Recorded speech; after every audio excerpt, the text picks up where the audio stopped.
The entire boardroom froze when the young black girl stood up, holding a contract in her hand.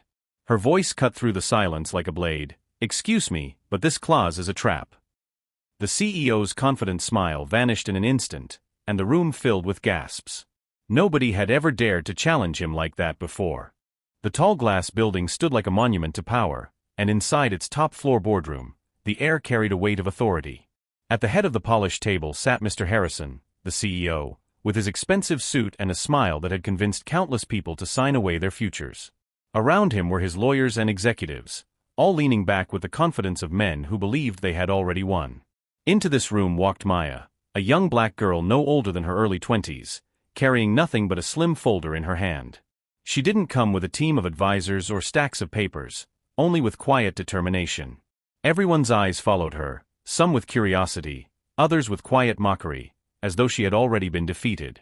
Mr. Harrison gestured toward the chair opposite him, his smile soft but loaded with superiority, as if he was certain she would fold under pressure. "Please have a seat," he said smoothly, sliding a contract toward her. The lawyers on his side exchanged knowing glances, convinced the deal was already sealed.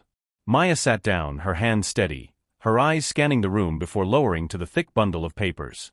The words were heavy, pages full of promises and obligations, and to anyone else, they might have looked harmless. But Maya didn't rush. She read line by line, carefully absorbing every detail, even as Mr. Harrison leaned back in his chair, waiting with quiet amusement. For him, this was just another easy win, another small business swallowed by his empire.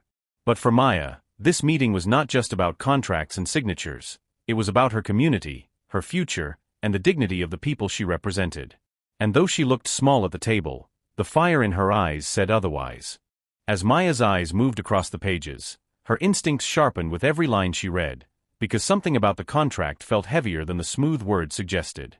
Buried deep in the middle, almost invisible among legal jargon, was a clause that sent a chill through her veins. It stated that once signed, her entire business, including all future profits and rights, would automatically belong to the corporation.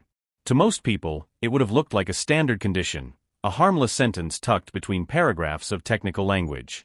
But Maya had grown up watching people in her community lose their homes, their land, and their small shops to documents just like this one.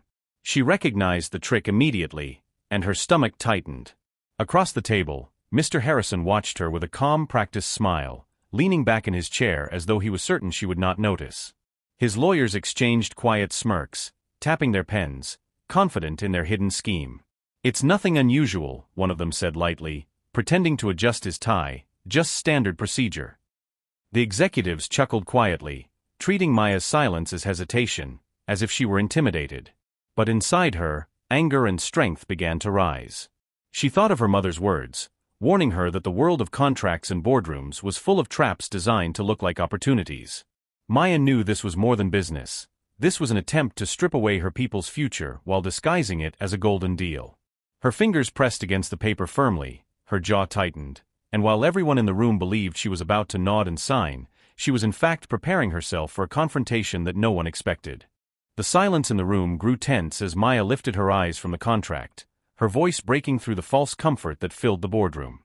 "Excuse me," she said firmly, her tone sharp enough to stop even the quiet whispers between executives, "but this clause is a trap."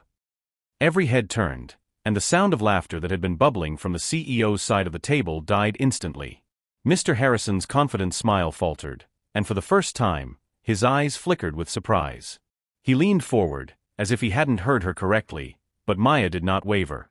She tapped her finger directly on the sentence buried inside the pages, reading it out loud so the entire room could hear. The words echoed like a blow, exposing the hidden theft disguised as legality. "This line strips me of ownership. It demands I hand over my business and my people's future in exchange for nothing but promises." Gasps broke out around the table, executives glancing nervously at one another, their polished calm now cracking. One lawyer stammered, trying to downplay it, but Maya's steady gaze silenced him before he could finish.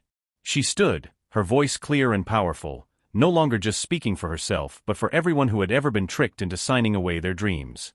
"You thought I wouldn't notice," she said, her eyes locked on the CEO, "but I see it clearly. You don't want a partnership, you want control. And I will not give it to you." The words struck harder than any argument, and the once dominant CEO sat frozen, his authority shrinking in front of his own people. In that moment, the balance of power shifted, and Maya was no longer the one being tested, she was the one in command.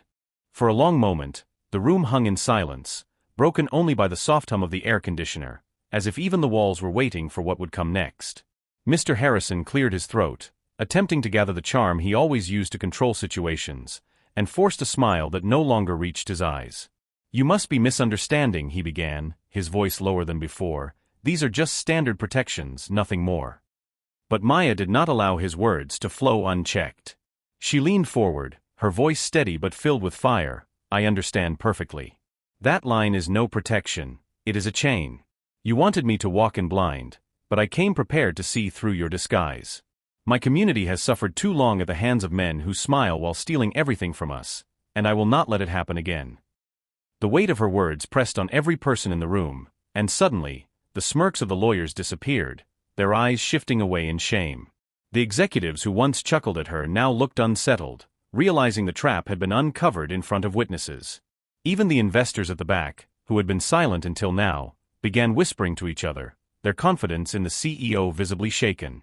Mr. Harrison's hand tightened into a fist on the table, but no words came. The mask of power he wore had been stripped away. Maya, standing tall in the center of the storm, was no longer the underestimated girl who walked into the boardroom. She was the force that had exposed a giant. For the first time in years, Mr. Harrison looked small, and the control he once commanded slipped from his grasp like sand through fingers. Maya gathered the contract pages with deliberate calm, sliding them back across the polished table as every eye in the room followed her. Her hands did not tremble, her voice did not falter, and when she finally spoke, her words carried the weight of truth. "A smile cannot cover a lie," she said firmly, her gaze locked on the CEO, who now sat motionless, stripped of the confidence that once made him untouchable. "You tried to dress greed as partnership, but I will not sell my people's future for your profit." The words struck harder than any rejection he had ever faced, and for a moment, Mr. Harrison looked like a man exposed in front of his entire empire. She stood, lifting her folder close to her chest, and turned toward the door without hesitation. Each step she took echoed through the silent boardroom like a drumbeat of triumph, and not one person dared to stop her. Outside, the sunlight poured across her face as she stepped out of the towering building, and waiting for her were the people who believed in her, the small business owners, the families, the community she represented. When they saw her emerge with a contract untouched, they cheered, their voices rising in a wave of hope and pride. Maya raised the folder high above her head, her victory shining brighter than the glass skyscrapers behind her. That day, she was no longer just a young girl who entered a boardroom alone. She was the voice of countless others who had been silenced by traps hidden in fine print. The story of her courage spread quickly, and the lesson was clear: no matter how powerful the opponent, truth spoken with strength will always break their illusion of control.